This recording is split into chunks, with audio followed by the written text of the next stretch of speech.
আসসালামু আলাইকুম। আপনাদেরকে আন্তরিকভাবে ধন্যবাদ জানাচ্ছি, আপনারা আমাদের আহ্বানে এখানে আসছেন।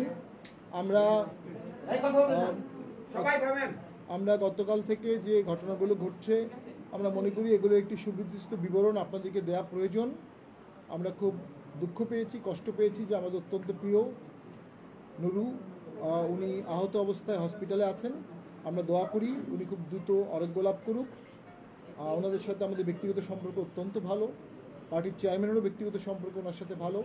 তো আমরা দোয়া করছি যেন উনি খুব দ্রুত সুস্থ হয়ে আবার দেশে গঠনের কাজে ফিরে আসতে পারেন। পাশাপাশি গতকালকে যে ঘটনাটি ঘটেছিল, আমাদের অফিস দিয়ে একটি মিছিল যাওয়ার সময় সেখান থেকে অনেক বড় বড় ঢিল দেওয়া হয়। অনেক বড় ঢিল দেওয়ার কারণে স্বাভাবিকভাবেই অনেকেই আহত হয়েছেন। আমরা এখন পর্যন্ত প্রায় 30 জনের নাম পেয়েছি আমাদের দলীয় নেতাকর্মী যারা হাসপাতালে চিকিৎসা নিয়েছে। কারো মাথা ফেটেছে, কারো হাত কেটেছে, কারো কানে আঘাত লেগেছে। যে বড় বড় ইটগুলো ছুঁড়ে মারা হয়েছিল সেগুলো যদি স্পর্শকাতর জায়গায় পড়তো তাহলে কালকে আমাদের নেতাকর্মী মৃত্যুবরণও করতে পারত। পরবর্তীতে পুলিশ এবং সেনাবাহিনীর সহযোগিতায় ব্যাপারটিকে কুল ডাউন করা হয়। আমরা আমাদের পার্টি অফিসের ভিতরে চলে আসি, গণ অধিকার পরিষদও তাদের মিটিং শেষ করে চলে যায়। কিন্তু পরবর্তীতে আমরা দেখতে পারি আবার 7:30টার সময় একটা মশাল মিছিলের আহ্বান জানানো হয় এবং বিপুল পরিমাণ বেশ কিছু লোকজন, কিছু ভাড়াটিয়া লোক সেখানে ছিল, তারা মশাল দিয়ে আমাদের পার্টি অফিসে আগুন দেওয়ার জন্য আসে।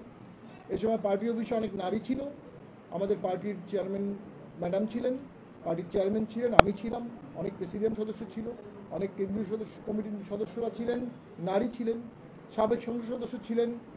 ফলে আমাদের নেতাকর্মীদের সাথে একটি সংঘাতময় পরিস্থিতি হয় এবং পুলিশ গিয়ে তাদেরকে ঠেকানোর চেষ্টা করে। আমরা দেখি তারা পুলিশের ওপর আঘাত করে, এটা আমরা দেখেছি, বেশ কয়েকজন পুলিশ আঘাতপ্রাপ্ত হয়েছেন। এরপরে সেনাবাহিনী আসে, সেনাবাহিনী এসে আমাদেরকে বলে 5 মিনিটের মধ্যেই আপনারা পার্টি অফিসের ভিতরে ঢুকে যান। আমরা বলি আমাদের অফিসে আগুন দিলে কি হবে? সেনাবাহিনী বলে আমরা সেটা দেখব। আমরা সেনাবাহিনীর কথার ভরসায় রেখে পার্টি অফিসের ভিতরে চলে আসি সকলেই। আমাদের কোনো পার্টি অফিসের বাইরে কোনো লোক ছিল না। সেনাবাহিনী তাদেরকে বোঝার চেষ্টা করে, 10 মিনিট সময় দেয়, মাইকিং করে, বারবার চেষ্টা করে। এক পর্যায়ে আমরা দেখতে পারি, শুনতে পারি তারা সেনাবাহিনীর উপর চড়াও হয়ে সেনাবাহিনীরও কিছু সদস্যকে আঘাতপ্রাপ্ত করে। ইউনিফর্ম পরা পুলিশ এবং ইউনিফর্ম পরা সেনা সদস্যকে আঘাত করা রাষ্ট্রদ্রোহিতার সামিল, রাষ্ট্রের মূল কাঠামোয় চির ধরার সামিল। পরবর্তীতে সেনাবাহিনী একটা পর্যায়ে ডিসব্যান্ডেল করার জন্য যৌথ বাহিনী সেখানে লাঠিচার্জ করে। আমরা পরে জানতে পেরেছি সেই লাঠিচার্জ নুরু অত্যন্ত আহত হয়েছেন। আমরা খুব দুঃখ পেয়েছি, কষ্ট পেয়েছি। আমরা সেনাবাহিনীর এবং যৌথ বাহিনীর কথা শুনে পার্টি অফিসের ভিতরে চলে আসার পর থেকে আর কোনো প্রকার আমরা কেউ বাইরে যাইনি। লাঠিচার্জের সময় সেখানে জাতীয় পার্টির কোনো সদস্য ছিল না, রাস্তায়ও ছিল না, সেখানেও ছিল না।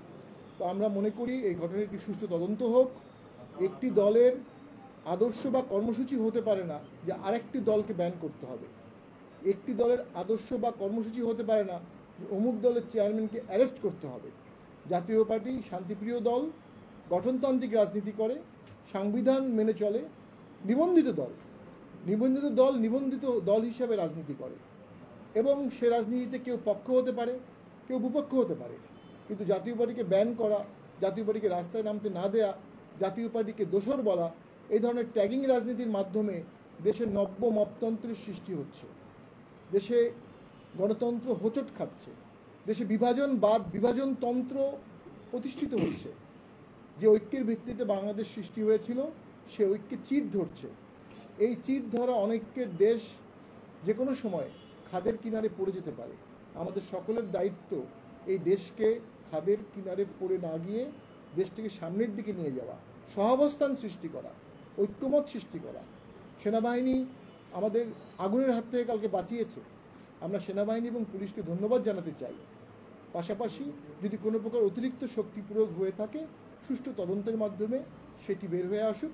আমরা চাই না কোনো পক্ষই অতিরিক্ত শক্তি প্রয়োগের মাধ্যমে কোনো অন্যায় করে থাকুক। এবং আমরা যেটা মনে করছি, আমাদের বিভিন্ন জেলায় পার্টি অফিসগুলোতে আগুন দেওয়া হয়েছে। কালকে এখন পর্যন্ত 6টি জেলায় পার্টি অফিসে আগুন দেওয়া হয়েছে। প্রত্যেকটি ক্রিমিনাল অপরাধ এবং প্রত্যেকটি ক্রিমিনাল অপরাধের জন্য আমরা রাষ্ট্রীয় পদক্ষেপ আশা করছি। রাষ্ট্র যদি আমাকে নিরাপত্তা দিতে না পারে তাহলে রাষ্ট্র থাকছে না। সরকার যদি আমাকে নিরাপত্তা দিতে না পারে তাহলে সরকার নাই। সরকার আছে, এটা সরকারকে প্রমাণ করতে হবে নিরাপত্তা প্রদান করে, মব দমন করে। যারা আইন হাতে তুলে নেবে তারা অপরাধী, তাদের প্রতি সহানুভূতি দেখানোর কোনো সুযোগ আছে বলে আমি মনে করি না। আমি জানি কালকের ঘটনায় অসংখ্য মিশ্র প্রক্রিয়া হচ্ছে, আমরাও কষ্ট পেয়েছি। আমরা নুরুল হক নূরের সাথে একসাথে রাজনীতি করেছি, একসাথে মিটিং করেছি, কোলাকুলি করেছি, হ্যান্ডশেক করেছি। তিনি সুস্থ হয়ে আসুক, আমরা পার্টি অফিসে দোয়া করব, নামাজ পড়ে দোয়া করবো যেন উনি সুস্থ হয়ে আসুক। কিন্তু আমি দেশবাসীকে বলতে চাই, যে কোনো সময় আপনি বাড়িতে আছেন পরিবার নিয়ে, আপনার বাড়িতে যদি মশাল নিয়ে অনেকে আগুন দিতে আসে, আপনি কি করবেন? আপনার কি করার আছে? আপনি আপনার পরিবার বাসাকে বাঁচানোর চেষ্টা করবেন। আমরা কিন্তু নিজেরা আইন হাতে নেইনি, আমরা কিন্তু সেনাবাহিনী পুলিশের কথা শুনে সম্পূর্ণ রাস্তা ছেড়ে দিয়ে পুরোপুরি পার্টি অফিসের ভেতরে ছিলাম। কিন্তু আমরা আতঙ্কিত ছিলাম, যে কোনো সময় আমাদেরকে আগুন দেওয়া হতে পারে। অনেক বড় বড় ঢিল ছোড়া হয়েছে আশেপাশের বিল্ডিং থেকে এবং মশাল ছুরি মারা হয়েছে। আমরা শুনেছি পুলিশ এবং সেনাবাহিনীর উপর মশাল ছুরি মারা হয়েছে। পুরো বিষয়টি তদন্তের দাবিদার। আমরা মনে করি রাজনীতিতে এর সূত্রপাতটি একটি বাজে নিদর্শন ছিল। যে মিটিংটি তারা কালকে ডেকেছিল, মিটিংয়ের বিষয়বস্তুটাই আমি